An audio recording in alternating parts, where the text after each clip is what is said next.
Welcome to education zone. तो देखेंगे आज एजुकेशन जोन पे हम एक नया कोर्स इशू कर रहे हैं, नया कोर्स बना रहे हैं जिसमें हम आर्मी, जीडी या अग्निवीर के लिए जो एसएससी जीडी है इनके लिए एक नया बैच लेके आ रहे हैं। तो इसमें हम आज जो एसएससी जीडी या आर्मी अग्निवीर के लिए है देखेंगे, स्टार्ट करेंगे। और जो हमारा जीएस का पोर्शन है, जो आपसे जीएस पूछा जाता है, मेनली जीएस का मतलब सामान्य ज्ञान। सामान्य ज्ञान की बात करेंगे तो इसमें आप लोगों से पूछा जाता है ये तीन सेक्टर, या कहेंगे कि तीन जो टॉपिक है वो पूछे जाते हैं। एक जिसे भारतीय इतिहास की बात करते हैं, यहाँ पर भारतीय इतिहास पूछा जाता है एक सेक्शन से। दूसरा सेक्शन चलता है आपका भूगोल का, ज्योग्राफी का। और अगला जो सेक्शन है वो है आपका भारतीय राज व्यवस्था, या जिसे हम अर्थव्यवस्था कहते हैं। भारतीय राज व्यवस्था या अर्थव्यवस्था की बात करते हैं, सॉरी भारतीय राज व्यवस्था की बात करते हैं, राज व्यवस्था। आपसे राज व्यवस्था यहां पर पूछा जाता है। तो देखेंगे राज व्यवस्था, भूगोल और भारतीय इतिहास जो है, ये यहाँ पर तीन जो हैं आपके ये ब्रांचेस के हैं, या हम कहें कि तीन ये सेक्टर आपसे पूछे जाते हैं। तो यहाँ से आपको जो जीएस के क्वेश्चन है, या जीएस में इस तरीके से यहाँ से क्वेश्चन पूछे जाएंगे। ये वो क्वेश्चन होते हैं, या कहीं ऐसा इसमें जैसे ग्रुप सी या सिविल सर्विसेज अन्य के लिए जैसे पढ़े जाते हैं बहुत डीपली, वो नहीं पढ़ाया जाता है। यहाँ पर आपको सीधे सीधे फैक्ट पूछे जाते हैं। तो फैक्टों की आपको जानकारी होनी है, और देखेंगे हम यहाँ पर पढ़ेंगे। तो हम स्टार्ट करते हैं आज यहाँ से, भारतीय इतिहास से यहाँ पर स्टार्ट करते हैं। तो देखते हैं भारतीय इतिहास में जो कौन कौन से टॉपिक इसमें पूछे जाते हैं, कौन कौन से टॉपिक से आपसे क्वेश्चन पूछे जाएंगे।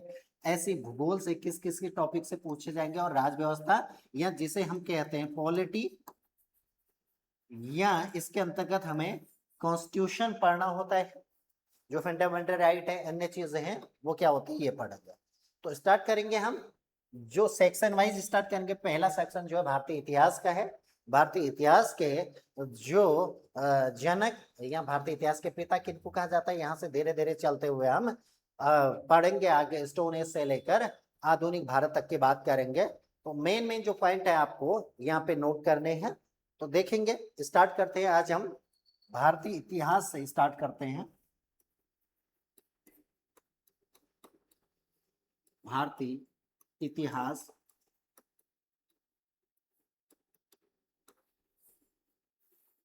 Indian history.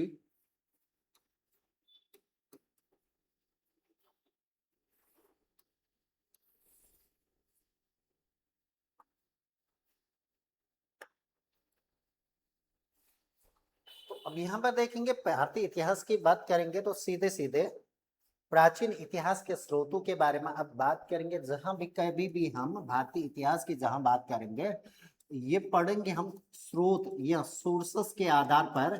जो बेसिक है, सोर्सेज है कि कहाँ से हमें सोर्स मिले हुए हैं, क्या मिले हुए, इसकी बात हम करेंगे। तो देन हम आगे बढ़ेंगे। तो चलो देखते हैं। भारतीय इतिहास की बात करेंगे तो सबसे पहला पॉइंट जो है, भारतीय इतिहास का जनक, जो भारतीय इतिहास का जनक है वो हेरोडोटस को माना जाता है। भारतीय इतिहास का जनक हेरोडोटस। हेरोडोटस आपको भारतीय इतिहास का जनक माना जाता है, और इनके द्वारा जो है हिस्टोरिका नामक पुस्तक लिखी गई है। हेरोडोटस ने जो है वो हिस्टोरिका पुस्तक लिखी हुई है, हिस्टोरिका। तो आपको याद क्या रखना है कि भारतीय इतिहास का जो जनक है वो हेरोडोटस को माना जाता है, और इनके द्वारा जो लिखी गई अपनी कृति या पुस्तक है वो क्या है, हिस्टोरिका है। इतना याद रखना है।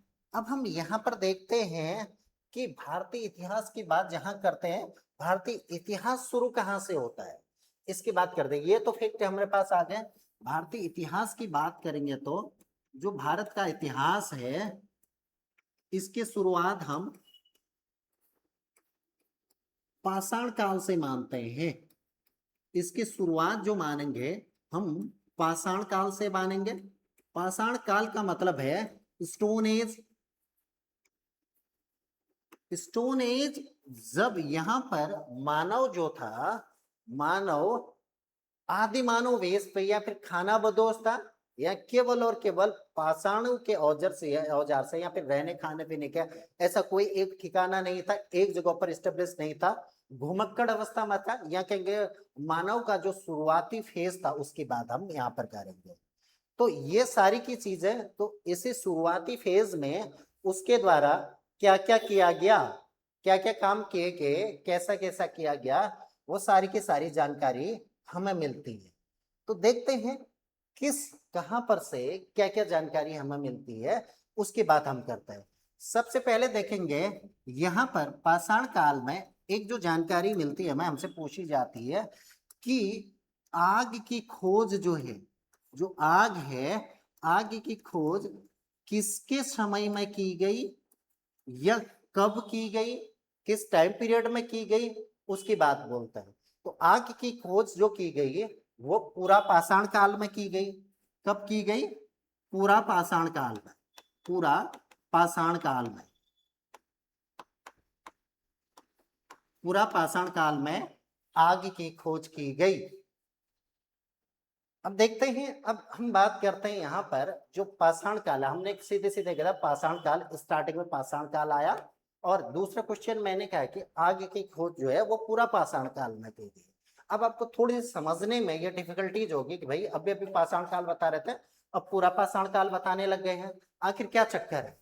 पूरा पाषाण काल का मतलब है कि देखेंगे पाषाण काल को बहुत लंबा था, लगभग 25 लाख वर्ष पूर्व से लेकर ये 3000 वर्ष ईसवी पूर्व तक चला।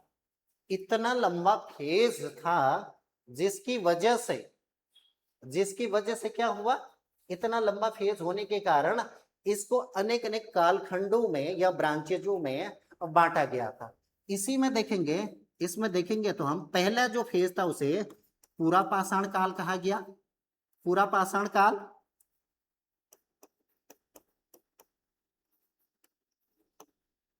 और दूसरा जो फेज था पूरा पाषाण काल कहा गया, पहले फेज को पूरा पाषाण काल, और दूसरे फेज को मध्य पाषाण काल,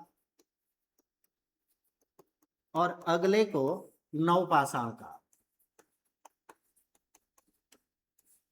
ये 3 फेज था। इसी में जो स्टार्टिंग में हमें देखने को मिलता है, जो शुरुआत में हम कहते हैं कि आग की खोज जो है इस समय में ही की गई थी, या इस जो पूरा पाषाण काल है इसी के समय में हमें आग की खोज की गई थी। अब धीरे धीरे मध्य पाषाण काल बना और नव पाषाण काल, और नव पाषाण काल का जब अंतिम फेज आता है, या कहेंगे कि इसका जब लास्ट फेज देखने को मिलता है, इसी को लास्ट अंतिम समय को, इसके अंतिम समय को ही हम क्या कहते हैं, ताम्र पाषाण काल कहते हैं। ताम्र पाषाण काल इसके अंतिम समय को हम कहते हैं। अब देखेंगे, इसकी बात करेंगे, पहला क्वेश्चन क्या था हमारा, पहला पॉइंट कि जो आग की खोज की गई वो पाषाण काल में की गई।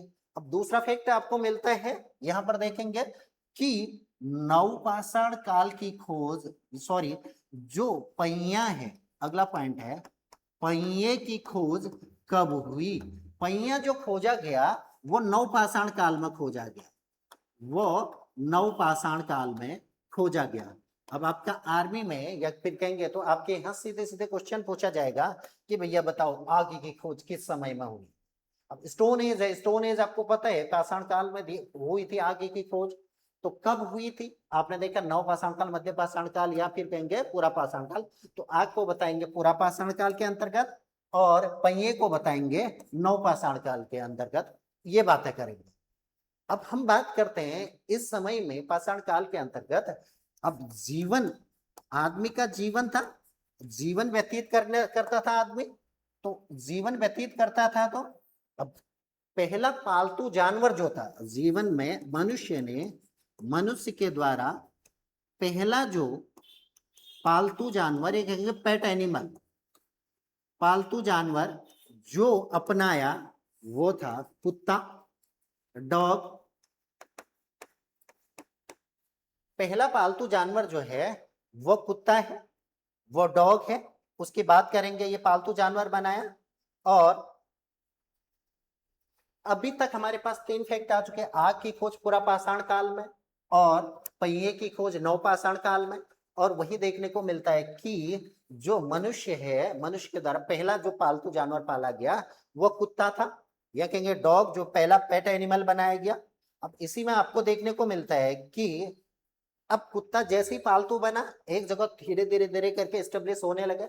अब हम अगला फैक्ट देखेंगे, यहां पर देखेंगे कि कृषि जो है, कृषि कब करना लोगों ने सीखा, या मनुष्य के द्वारा सबसे पहली बार कृषि जो है कब की गई? कृषि जो आया वो नव पाषाण काल में आया। नव पाषाण काल में हमने कृषि करना स्टार्ट किया।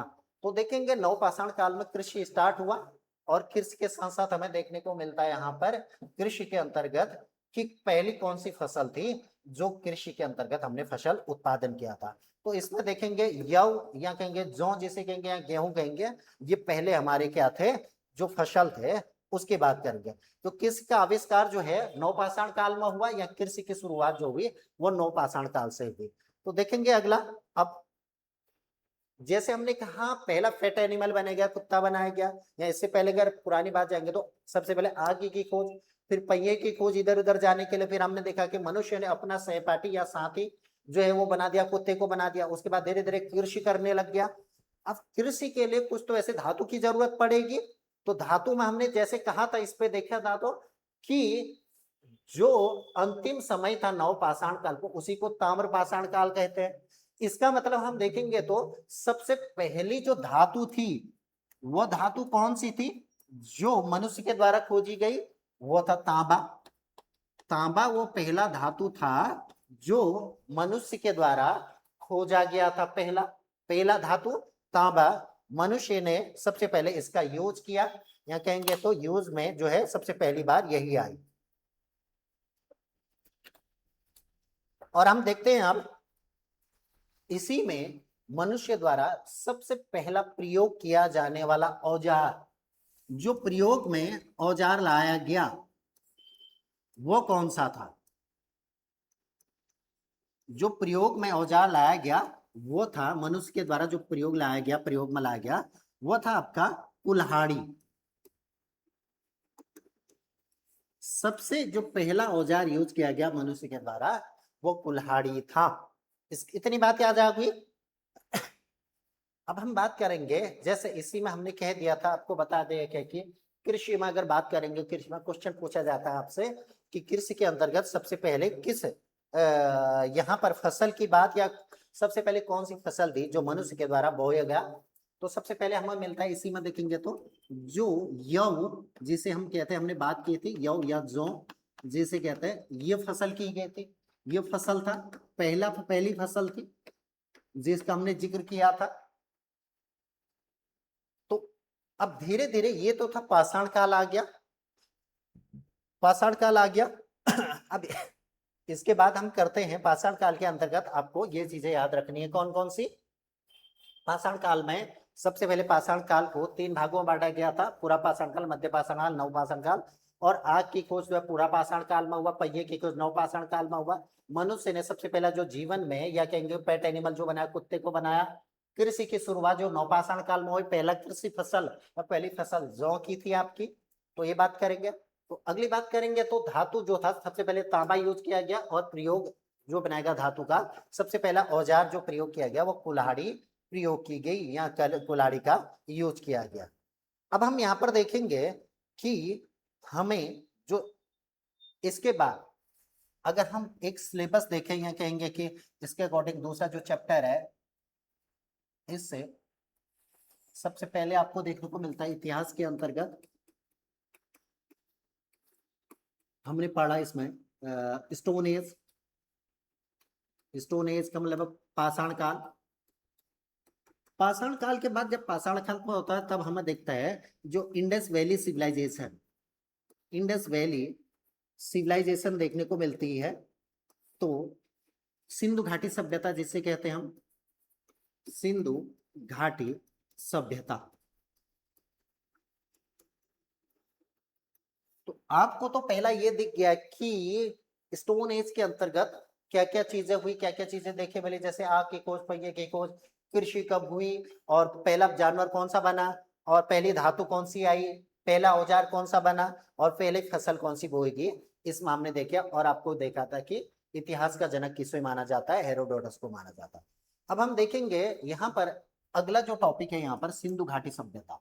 सिंधु घाटी सभ्यता हमारा अगला टॉपिक रहेगा। सिंधु घाटी सभ्यता, इससे कौन कौन से क्वेश्चन बनेंगे वो देखेंगे हम। इससे कौन कौन से क्वेश्चन आएंगे उसकी बात करेंगे। मेनली अगर बात करें सिंधु घाटी सभ्यता, अगर हम बात करें सिंधु घाटी सभ्यता में,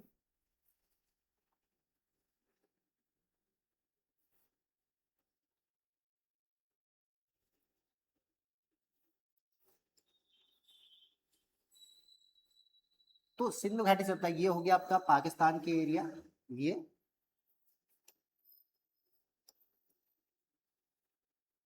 अफगानिस्तान वाला एरिया, ये है सिंधु घाटी सभ्यता। इसका मतलब है जो इंडस नदी या सिंधु नदी के किनारे किनारे बसी जो सभ्यताएं थी वो सिंधु सभ्यता कहलाई। तो सिंधु सभ्यता का मतलब है जो इंडस नदी है, इंडस रिवर जा रही है, सिंधु सभ्यता जा रही है, इसके किनारे किनारे बसी जितने भी जो सभ्यताएं थी, जो लोग रह रहे थे, वो इंडस सभ्यता या सिंधु सभ्यता कहलाई। अब हमें देखना है इस इंडस रिवर में सबसे नॉर्दर्न और सबसे सदर्न और उत्तर और पूरब में जो साइट्स मिले हुए हैं उनके बारे में हमें पूछा जाता है, उनके बारे में पूछा जाता है। अगर देखेंगे तो इसमें सबसे नॉर्दर्न साइड में या उत्तरी क्षेत्र पे जो हमें एक एरिया मिलती है, एक साइट मिलती है जिसे कहते हैं मांदा या मांडा, मांदा या मांडा कहता है, जो कि J&K में, जम्मू एंड कश्मीर में हमें दिखाई पड़ता है, जम्मू एंड कश्मीर में हमें दिखाई पड़ता है। और ये जो है ये चिनाब नदी के किनारे स्थित था, चिनाब नदी के किनारे स्थित है। सबसे नॉर्दर्न साइड जो इंडस वैली की मिली हमें वो मांदा मिला हुआ है, जो चिनाब नदी के किनारे है, J&K में। सबसे सदर्न साइड की बात करेंगे यहाँ पर जो महाराष्ट्र में दाइमाबाद, ये दैमाबाद या दाइमाबाद जिसे कहते हैं दैमाबाद, ये महाराष्ट्र में है। और ये गोदावरी की सहायक नदी प्रवरा नदी के किनारे अवस्थित है, प्रवरा नदी के किनारे स्थित है। और यहां पर कहेंगे तो यूपी में जो मेरठ है, इस मेरठ के पास, इस मेरठ में एक जगह है आलमगीरपुर, आलमगीरपुर, और यहीं पर एक नदी है हिंडन नदी, हिंडन नदी इसके किनारे अवस्थित है आलमगीरपुर। और यहां पर देखेंगे एक जगह है सुतकागेडोर, सुतकागेडोर, ये आपका जो है पाकिस्तान के बलूचिस्तान में पड़ता है, पाकिस्तान के बलूचिस्तान में पड़ता है। और ये जो है आपके दास्क नदी के किनारे, दास्क नदी के किनारे। अब यहां पर से हमें क्या पता चला, चार चीजें पता चली। चार चीजें क्या क्या इसमें देखने को मिलेगा, तो हमें सबसे नॉर्दर्न साइड पे देखेंगे तो मांदा है, और सदर्न में दैमाबाद है, और पूर्व में आलमगीरपुर जो यूपी में है मेरठ में आलमगीरपुर, और पश्चिम में सुतकागेडोर है, अब कहने का मतलब है इतनी बड़ी एरिया में ये जो एरिया है ये देखने को मिलता है, इस बड़ी एरिया में ये फैला हुआ था, यहां से लेकर यहां और यहां ये देखेंगे तो इसकी एरिया जो एक त्रिभुजाकार एरिया में फैला हुआ है, त्रिभुजाकार एरिया में फैला हुआ है। अब देखेंगे इसका एक टेन्योर पूछा जाता है, समय कब से कब तक है, ये 2500 से लेकर ईसवी पूर्व से 1750 ईसवी पूर्व तक का इसका समय काल है, इसका टेन्योर है ये। और इसके साइड्स और इसके बीच में जो ये है इस तरीके से फैला हुआ है, तो ये पूरा का पूरा एक त्रिभुजाकार जो हमने देखा एरिया, ये इंडस वैली की, इंडस वैली सिविलाइजेशन के एक एरिया है त्रिभुजाकार में, ये हमें देखने को मिलती है।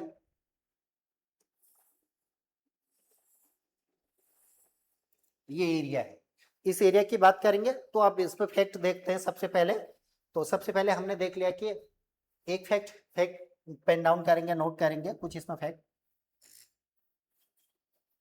सबसे पहला जो है कि इसका समय काल, समय टेन्योर, ये या समय को कहेंगे काल।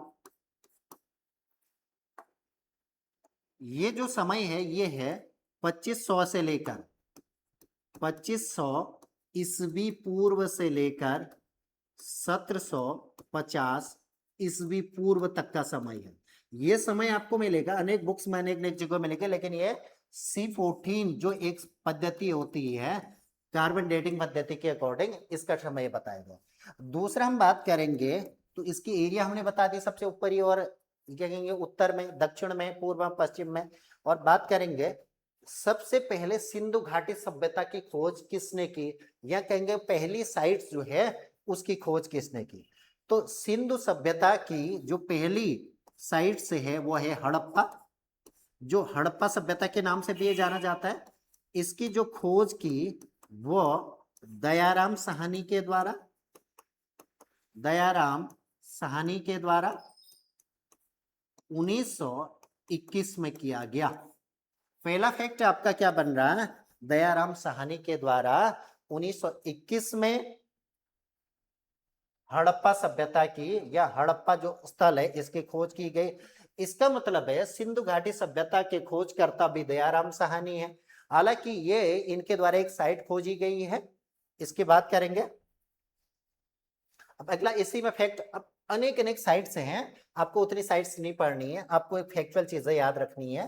तो फैक्ट देखेंगे, अगला फैक्ट जो है वो देखेंगे कि इसके बाद जो मोहनजोदड़ो है, मोहनजोदड़ो जो अगली साइट है इसकी खोज जो हुई 1922 में राखलदास बनर्जी के द्वारा, राखलदास बनर्जी के द्वारा इसकी खोज की गई।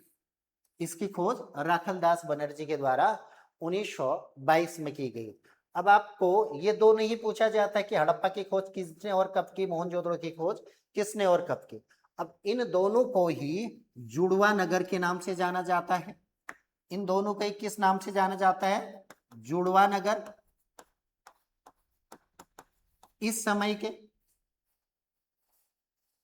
अब हम बात करेंगे, इसी में देखने को मिलता है कुछ अनेक चीजें, जैसे मेनली सभी से कुछ ना कुछ साइड से कुछ ना कुछ चीजें हमें प्राप्त हुई है, कुछ ना कुछ चीजें हमें प्राप्त हुई है। तो इनमें से जो अलग है जो आपसे पूछा जाता हुआ, सबसे पहले कहेंगे तो आपको जो गोदीवाड़ा, एक गोदीवाड़ा पूछा जाता है। गोदीवाड़ा, गोदीवाड़ा का मतलब है यहां पर आपसे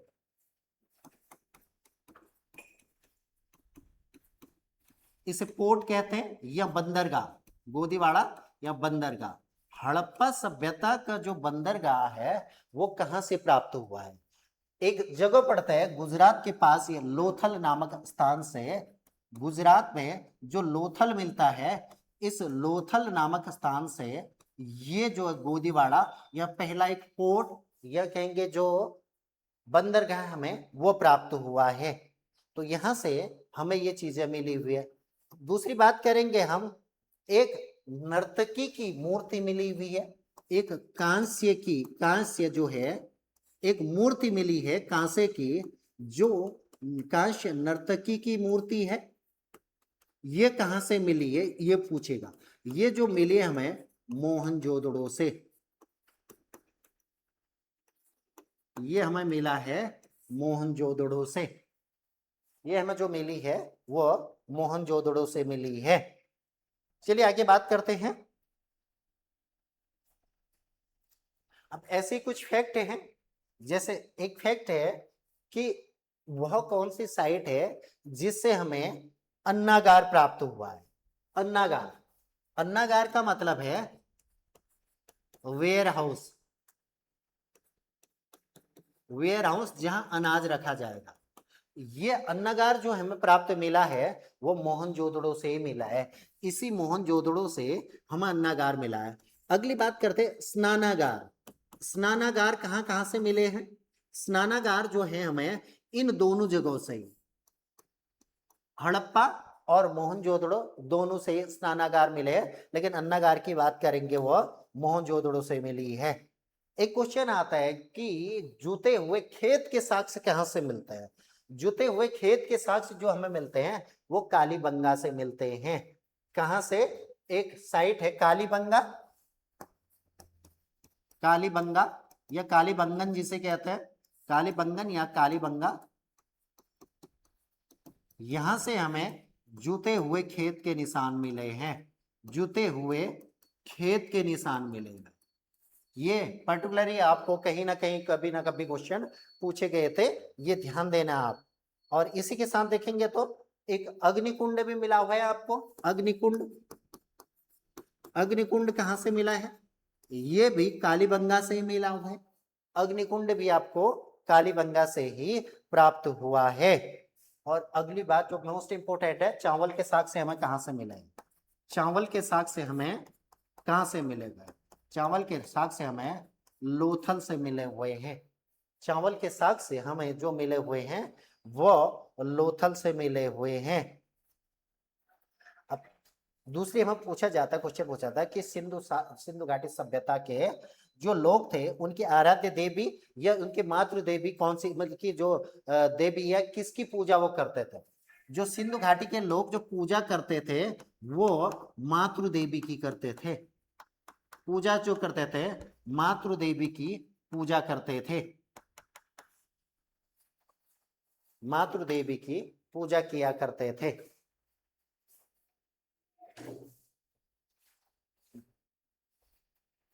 चलेंगे आगे, चलिए।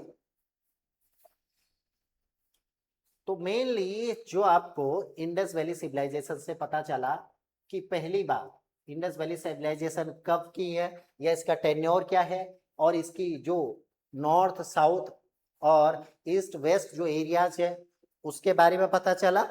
और इसी के समय में हमने बात की थी कि कुछ स्थल हैं जो मेन हमने लिखा दिया गया है सिंधु घाटी के।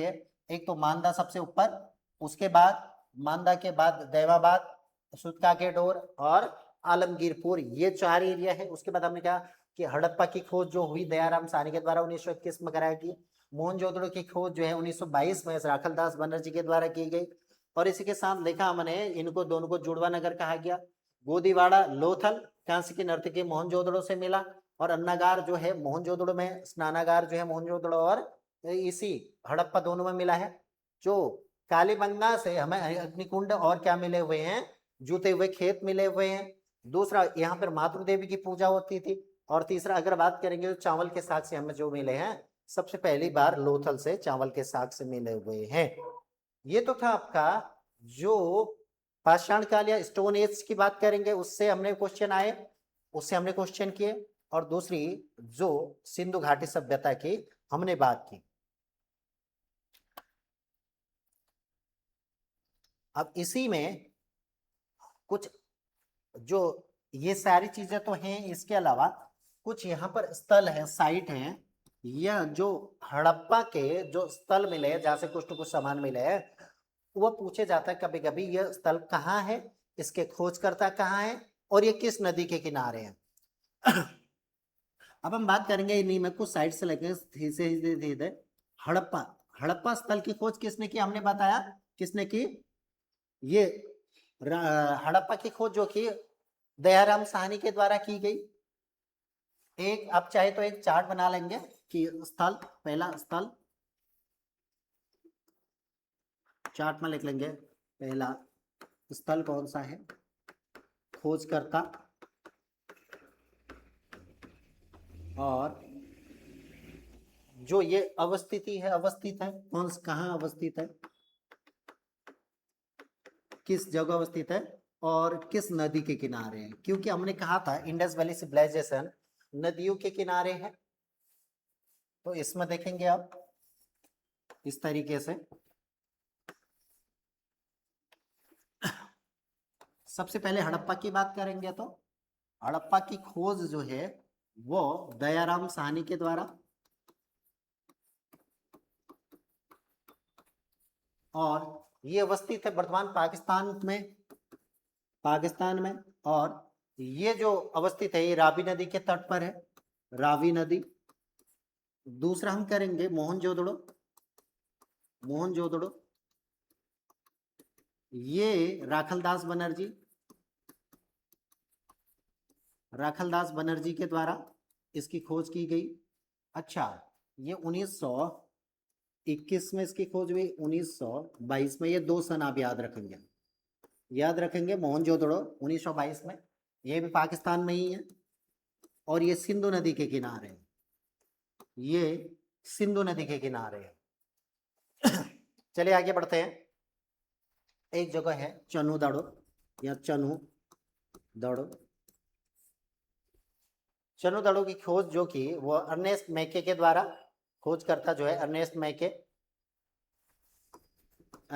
मैके, ये भी जो है पाकिस्तान में ही है, ये तीन के तीन साइट जो है पाकिस्तान में ही है, और ये भी सिंधु नदी के किनारे है, सिंधु नदी के किनारे। अगला हम आते हैं, अगली साइड लिखते हैं यहाँ पर, अगली साइड की बात करें तो इसको देखेंगे रोपड़ की खोज यज्ञदत्त शर्मा, YD शर्मा, यज्ञदत्त शर्मा, ये भारत में है। भारत में कहेंगे तो जो पंजाब है भारत का जो पंजाब है, इस पंजाब में है। ये पंजाब में बहने वाली जो नदी है सतलुज नदी, इसके किनारे है,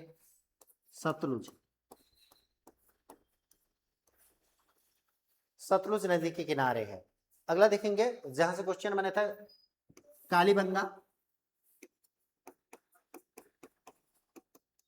कालीबंगा जो है इसकी जो खोज की गई बालकृष्ण थापर के द्वारा, BK थापर, बालकृष्ण थापर, और ये कालीबंगा राजस्थान में है, भारत के राजस्थान में, और घग्गर नदी के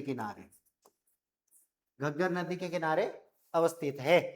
तो ये हो गया आपके 4 से 5 साइटें होगी जो आपसे क्वेश्चन पूछा जाता है, जहां से आपको याद रखना है। आगे देखते हैं, एक दो साइटें और देखेंगे जहां से क्वेश्चन पूछा जाता है।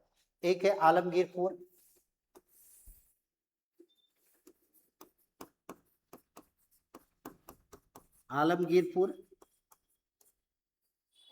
आलमगीरपुर की जो खोज की वो की यज्ञदत्त शर्मा ने, YD शर्मा, यज्ञदत्त शर्मा। ये मेरठ में है, मेरठ यूपी में। ये देखेंगे तो हिंडन नदी के किनारे है, हिंडन नदी के किनारे अवस्थित है। इसकी बात करेंगे तो ये मेरठ उत्तर प्रदेश में अवस्थित है। अगला बनावली,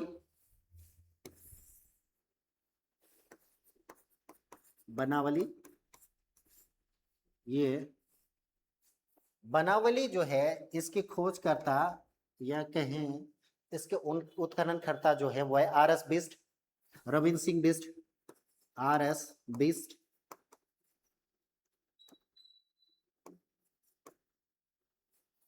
ये बनावली जो है आपकी हरियाणा में है, हरियाणा,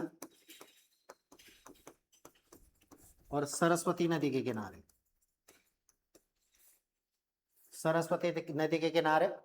आगे देखेंगे धौलावीरा, अगली साइड हम लिखेंगे धौलावीरा।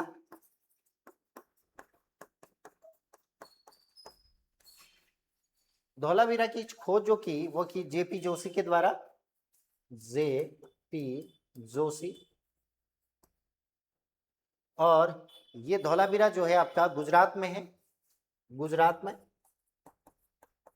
गुजरात में कोई इसे लूनी नदी बताता है, कोई घग्गर नदी, लेकिन आप लिखेंगे लूनी नदी, जो वहीं पर विलुप्त हो जाती है, लूनी नदी। आगे बढ़िए, एक दो साइट और लिखते हैं। आगे हम बात करते हैं अगली, इसमें लोथल और राखीगढ़ी की बात करनी है। लोथल, लोथल की जो खोज की है वो की है आपकी आर एस राव ने, आर एस राव। और ये जो है आर एस राव जो है देखेंगे तो गुजरात में है। अच्छा, जगह है गुजरात में ही, गुजरात में। ये भोगवा नदी के किनारे है, भोगवा नदी।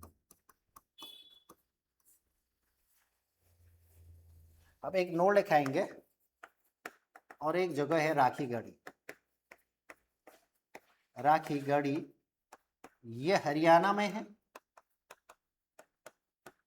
और कहेंगे तो इस पे वर्तमान में ये जो है इंडस वैली सिविलाइजेशन की सबसे बड़ा स्थल है।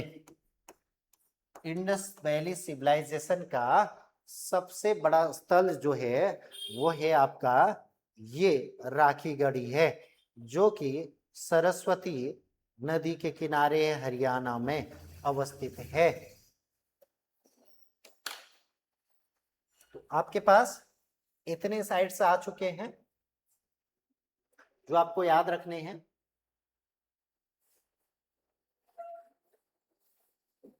कितने साइट्स आ चुकी हैं आपके पास? लगभग बहुत सारी हैं, 7-8।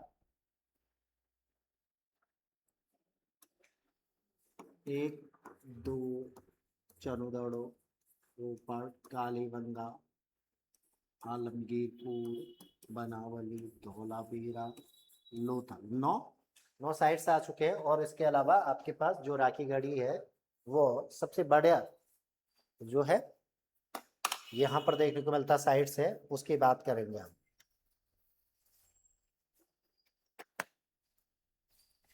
तो देखते हैं, ये तो आपके इतिहास के अंतर्गत 2 टॉपिक हो चुके हैं। तो हम बात करेंगे, यहीं पर हमने बात की थी कि इतिहास के अंतर्गत हम क्या क्या चीजें देख रहे हैं। स्टोन एज देखा हमने, इंडस वैली सिविलाइजेशन देखे। अब इसी क्रम में हम देखेंगे तो हम वैदिक पीरियड देखेंगे। हम क्या देखेंगे? वैदिक पीरियड देखेंगे, या जिसे वैदिक काल कहते हैं। और जिसके अंतर्गत हम देखने को मिलता है, हमें क्या पढ़ते हैं? हम वेद पढ़ते हैं और आर्यों के बारे में पढ़ते हैं। आर्यों के बारे में और वेदों के बारे में जो हम पढ़ते हैं, तो यहां पर देखेंगे। तो अगला जो टॉपिक होगा हमारा वो क्या होगा? वैदिक काल होगा। अगला टॉपिक जो होगा हमारा वो वैदिक काल।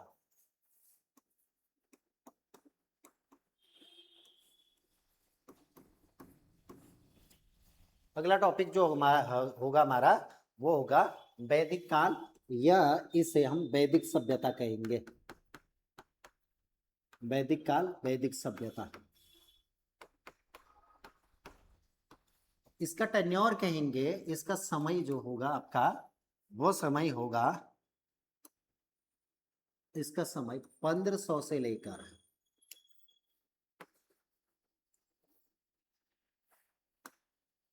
1500 ईसवी पूर्व से लेकर 600 ईसवी पूर्व तक ये होगा इसका समय। अब हम यहां पर बात करेंगे, वैदिक सभ्यता जो है इतना लंबा होने के कारण इसे क्या किया गया? 2 भागों में बांटा गया। वैदिक सभ्यता बहुत लंबा था, इसलिए इसे क्या किया? 2 पार्टों में बांट दिया गया, यह कहेंगे कि 2 भागों में विभाजित किया गया। एक को कहा गया पूर्व वैदिक या ऋग्वैदिक, ऋग्वैदिक। और दूसरे को कहा गया उत्तर वैदिक, उत्तर वैदिक। अब इसका टेन्योर जो दिया गया हमें यहाँ पर, इसका टेन्योर ये 1500 से लेकर 1000 BC तक। BC का मतलब बिफोर क्राइस्ट, ईसवी पूर्व। और यहाँ पर 1000 ईसवी पूर्व से लेकर 600 ईसवी पूर्व तक का समय जो है ये। अब यहाँ पर देखेंगे इसकी जानकारी हमें प्योरली या फुल्ली जो जानकारी मिल रही है वो किससे मिल रही है? हमें ऋग्वेद से मिल रही है। ऋग्वेद जो है इस ये जानकारी का स्रोत है, या सोर्सेस ऑफ जो ऋग्वेद वैदिक पीरियड है वो जानकारी हमें ऋग्वेद से मिल रही है। इसलिए इसे वैदिक का पूर्व वैदिक या ऋग्वेदिक कहा गया है। ऋग्वेदिक इसीलिए किया गया कि यहां से हमें ऋग्वेद से इसकी जानकारी मिल रही है। और इसकी जानकारी जो हमें मिलती है अन्य 3 वेदों से। अन्य जो वेद है, 3 वेद है, इससे इसकी जानकारी मिल रही है हमें, इसलिए इसे उत्तर वैदिक करेंगे। यहां पर क्या है? सामवेद, यजुर्वेद और अथर्ववेद, इससे इसकी जानकारी मिल रही है। तो इसको हमने क्या कहा? उत्तर वैदिक काल या उत्तर ऋग्वैदिक काल इसे कहते हैं। उत्तर ऋग्वैदिक काल या उत्तर वैदिक काल, जहां से अन्य वेदों के बारे में हमें जानकारी मिलती है।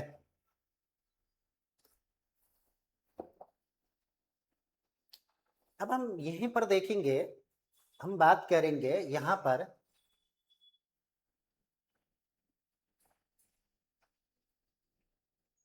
ऋग्वैदिक की बात करते हैं तो पहले इसकी बात करेंगे पूर्व वैदिक की। तो इस पर देखेंगे जो लोग यहाँ पर रहने वाले थे, जो यहाँ पर लोग रहने वाले हैं उन्हें हम आर्य कहते हैं। आर्य, अभी आएंगे टॉपिक पे आएंगे। आर्य किनको कहेंगे? आर्य का मतलब कोई कास्ट या इससे नहीं है, इन्होंने अपने आप को श्रेष्ठ बताया, इसकी बात यहाँ पर करेंगे। चलिए आगे बढ़ते हैं। अगला इस पर फैक्ट नोट करेंगे, कुछ चीजें लिखेंगे। पहला फैक्ट, आर्यों के द्वारा, आर्यों के द्वारा निर्मित सभ्यता। पहला फैक्ट है हमारा, आर्यों के द्वारा निर्मित सभ्यता वैदिक सभ्यता कहलाई। आर्यों के द्वारा निर्मित सभ्यता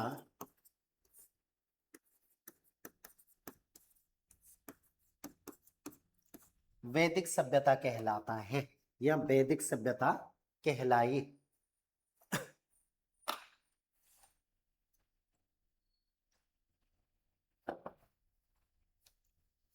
अब देखेंगे आर्यों की जो भाषा थी, जो आर्य थे, आर्यों की भाषा जो थी वो संस्कृत थी। इनकी जो भाषा है वो संस्कृत है।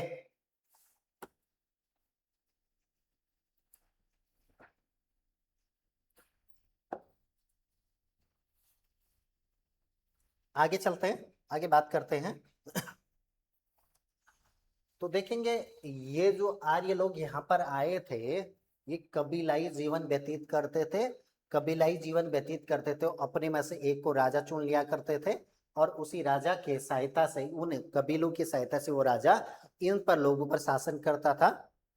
और यहाँ पर जो राजा को सलाह देने वाली जो समितियां थी, राजा को सलाह देने वाली जो 2 समितियां थी, एक्चुअल में 4 थी, लेकिन राजा को सलाह देने के लिए 2 समितियां थी।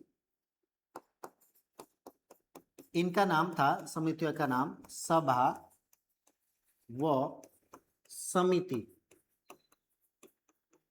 सभा व समिति।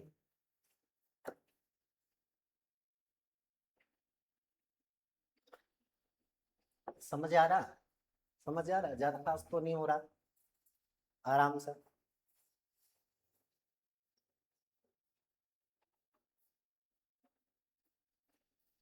कहाँ थे इतने दिन?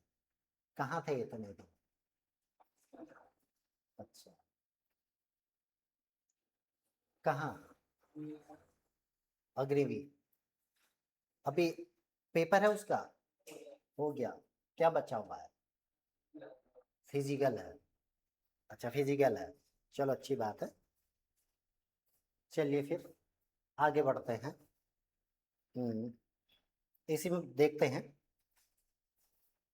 अब हम देखेंगे आर्यों के द्वारा जो निर्मित सभ्यता है, वैदिक सभ्यता कहलाए, भाषा संस्कृत है, और सभा और समिति इसकी सहायता के लिए होते थे। अब यहाँ पर बात करते हैं हम आर्यों के बारे में। अगर बात करेंगे तो इसी में देखने को मिलता है आर्यों का जो प्रिय पेय पदार्थ पूछा जाता है। प्रिय पेय पदार्थ वो है सोमरस। सोमरस प्रिय पेय पदार्थ सोमरस है।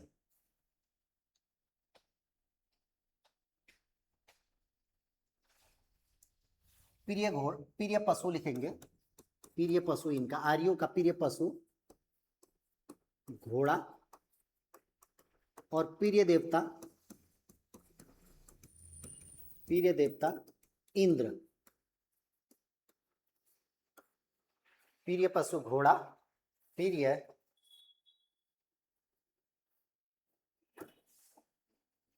जो देवता है वह इंद्र है। घूमने गए थे इस बीच? क्यों? अच्छा हो रहा, चले जाओ ऊपर को ज्योलीगोड़ तरफ। क्यों जाएंगे? नहीं जाएंगे? जाता है नहीं जाता है?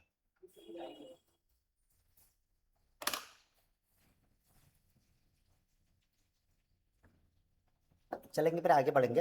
अब हम बात करेंगे यहाँ पर जो मेनली, ये तो है आर्य के बारे में जानकारी देता है। तो यहाँ पर जानकारी जो किस किस से मिल रही है हमें, एक तो ऋग्वेद से, और अन्य जो वेद है, 3 वेद है, इनसे मिल रही है। ऋग्वेदों के बारे में जानकारी लेते हैं। ऋग्वेद से, ऋग्वेद के बारे में हम पढ़ते हैं। तो इन्हीं वेदों के, 3 वेदों, 4 वेदों के बारे में पढ़ेंगे। तो एक हेडिंग डालेंगे, प्रमुख वेद।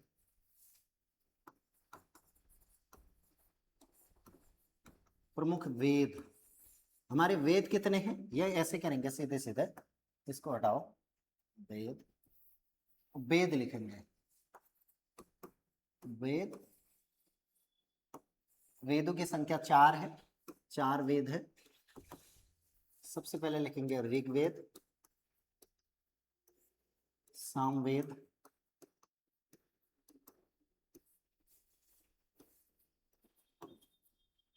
अथर्ववेद, और यजुर्वेद।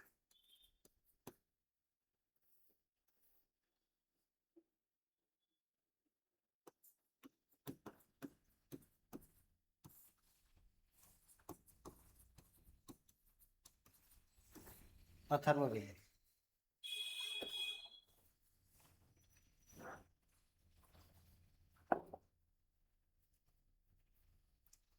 अब इसमें लिखेंगे सबसे प्राचीन वेद ऋग्वेद है। इसको लिखेंगे सबसे प्राचीन वेद।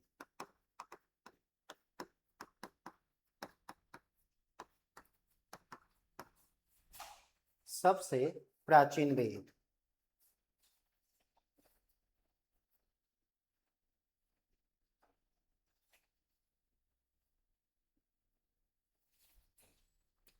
इसमें 10 मंडल हैं।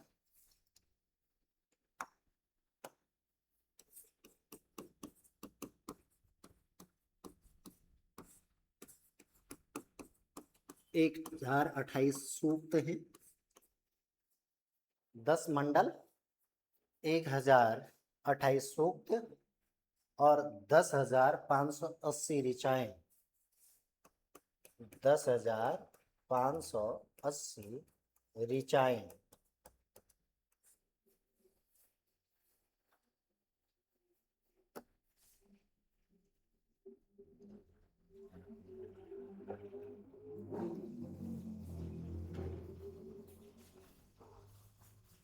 इसी में देखेंगे एक गायत्री मंत्र है, इसका जो उल्लेख मिलता है गायत्री मंत्र का, वो मिलता है तीसरे मंडल में।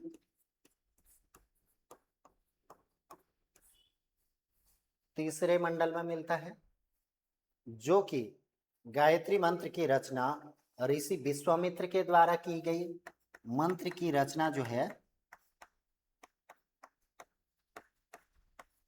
ऋषि विश्वामित्र के द्वारा की गई, विश्वामित्र के द्वारा की गई। और इसका जो है उल्लेख तीसरे मंडल में, और जो डेडिकेट किया जाता था देवी सावित्री को, देवी सावित्री को डेडिकेट है। और इसी में हमने बताया था एक सोम देवता, इस सोम देवता का वर्णन जो है सोम देवता के बारे में इसी में 9वें मंडल में बताया गया है। ऋग्वेद के 9वें मंडल में सोम देवता की बात की गई है।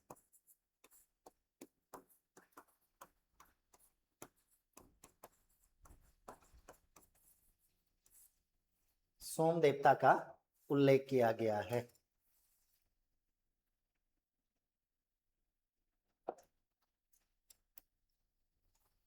ऋग्वेद से आपको इतनी सारी जानकारी लेंगे। सबसे प्राचीन वेद 10 मंडल 828 1028 सूक्त 10,580 ऋचाएं, गायत्री मंत्र का उल्लेख और सोम देवता का उल्लेख इसमें देखने को मिलता है।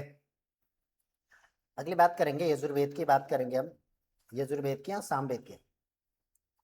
इसमें संगीत की जानकारी मिलती है, संगीत की जानकारी मिलती है, और संगीत के 7 स्वरों की जानकारी है। 7 सुर, 7 स्वर यहीं से आए हैं। सारेगामा पधानी सा जो मिले हैं यहीं से इनका ओरिजिन माना जाता है। और इसी को ही भारतीय संगीत का जनक कहते हैं। इसी वेद को भारतीय संगीत का जनक, भारतीय संगीत का जनक इस वेद को हम कहते हैं।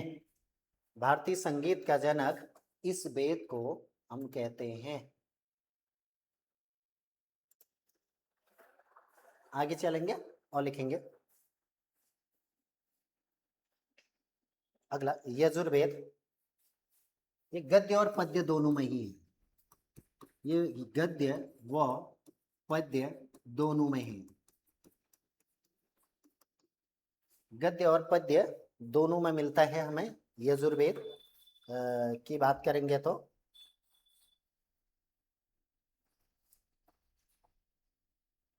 चलिए फिर एक लास्ट है अथर्ववेद की बात करेंगे।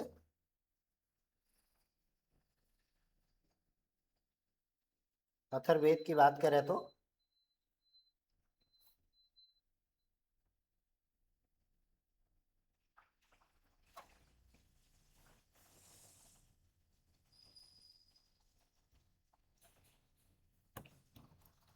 अथर्ववेद अथर्वा ऋषि के द्वारा लिखा गया है। अथर्वा ऋषि द्वारा रचित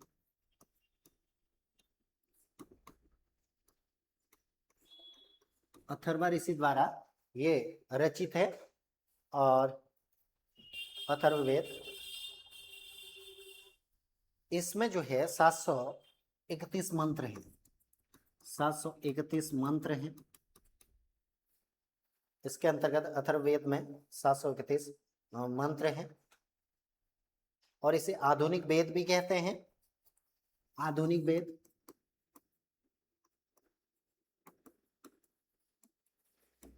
इसमें जो चिकित्सा, इसमें जो जानकारी मिलती है हमें चिकित्सा की, तंत्र मंत्र की और वशीकरण की, वशीकरण की जानकारी इससे हमें प्राप्त होती है।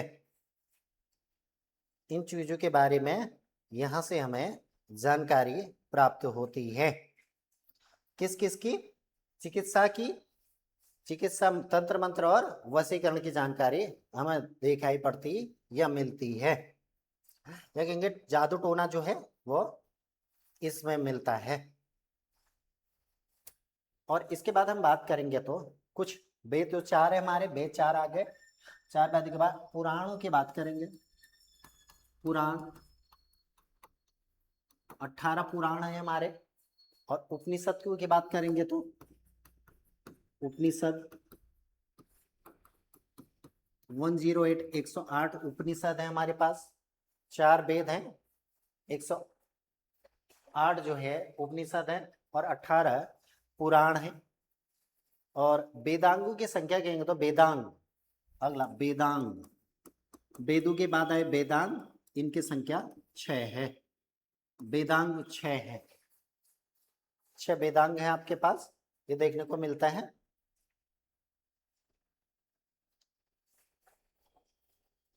तो पुराणों के जो पुराण है हमारे, इसकी रचना जो है ये लोमस ऋषि द्वारा मानी जाती है। लोमस ऋषि व उसके पुत्र, इसकी रचना जो है लोमस ऋषि या लोमहर्ष ऋषि, देखेंगे लोमहर्ष ऋषि,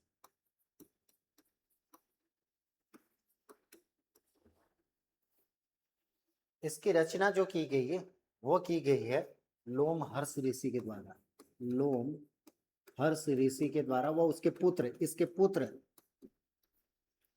इनका एक पुत्र था जिसका नाम है, जिनका नाम मिलता है हमें लोमहर्ष, उग्रश्रवा, इनके द्वारा की गई, इनका पुत्र है उग्रश्रवा, इनके द्वारा पुराणों की रचना की गई, ऐसी जानकारी मिलती है।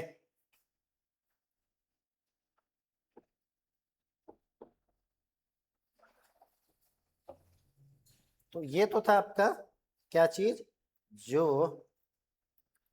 इंडस वैली सिविलाइजेशन में जो वेद थे, वेदों के बारे में हमें जानकारी मिलती है और आर्यों के बारे में जानकारी मिलती है, ये बात हमने बात है की। अब हम चलेंगे आगे, इसी में वैदिक पीरियड में जो कुछ रचनाएं हुई या ऋषियों के द्वारा कुछ रचना लिखी गई है, या कहेंगे कुछ प्रमुख दर्शन यहाँ पर आते हैं। दर्शनों की बात करेंगे तो कौन कौन से दर्शन है उसकी बात करेंगे। तो वैदिक काल में प्रमुख दर्शन लिखेंगे, दर्शन जिन्हें फिलोसफी कहते हैं वैदिक काल के, वैदिक काल के दर्शन।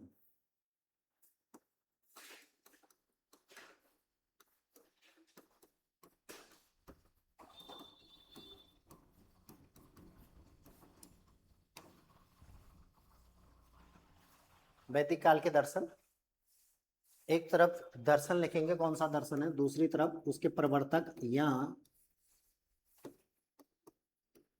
इसके रचयिता।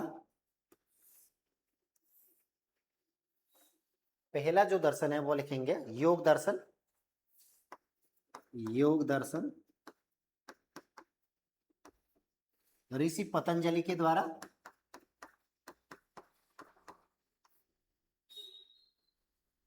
ऋषि पतंजलि के द्वारा इसकी रचना की गई। न्याय दर्शन,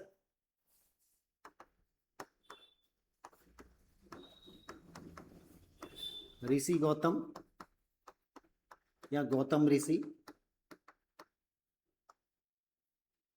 ऋषि गौतम या गौतम ऋषि। अगला चारवाक दर्शन, चारवाक के द्वारा,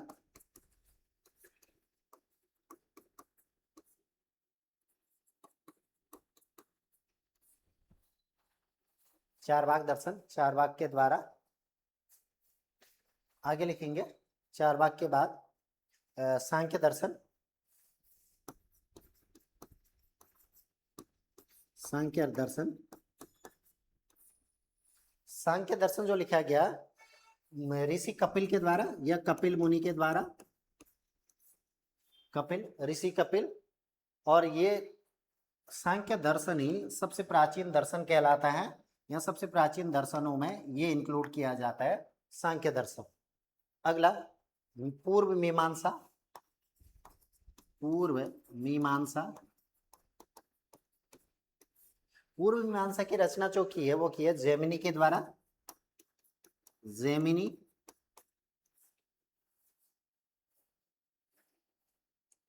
पूर्व मीमांसा के बाद देखेंगे उत्तर मीमांसा, उत्तर मीमांसा की बात करेंगे हम। उत्तर मीमांसा बादरायण,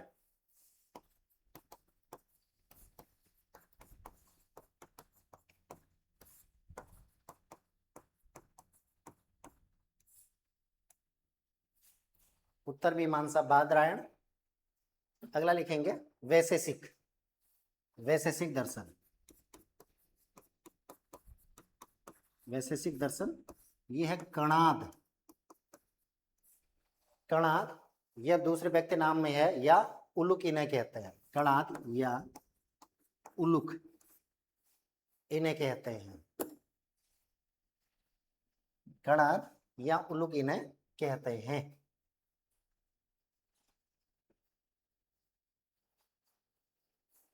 समझ आ रहा सही से? और क्या पढ़ाया जाए वो बताओ। तो देखेंगे कल से फिर दूसरी क्लासेस में स्टार्ट होगी, अलग अलग वो बता देंगे आपको क्या क्या स्टार्ट होना है, उसके अकॉर्डिंग पढ़ाया जाएगा। तो देखिए थोड़ी बहुत रिवीजन कर लेते हैं, रिवाइज कर लेते हैं, रिवाइज या रिवीजन।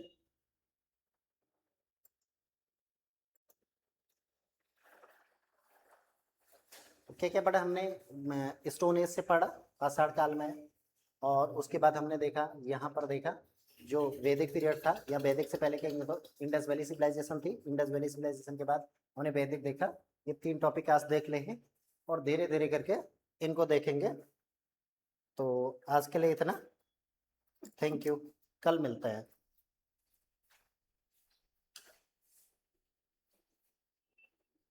कल मिलेंगे।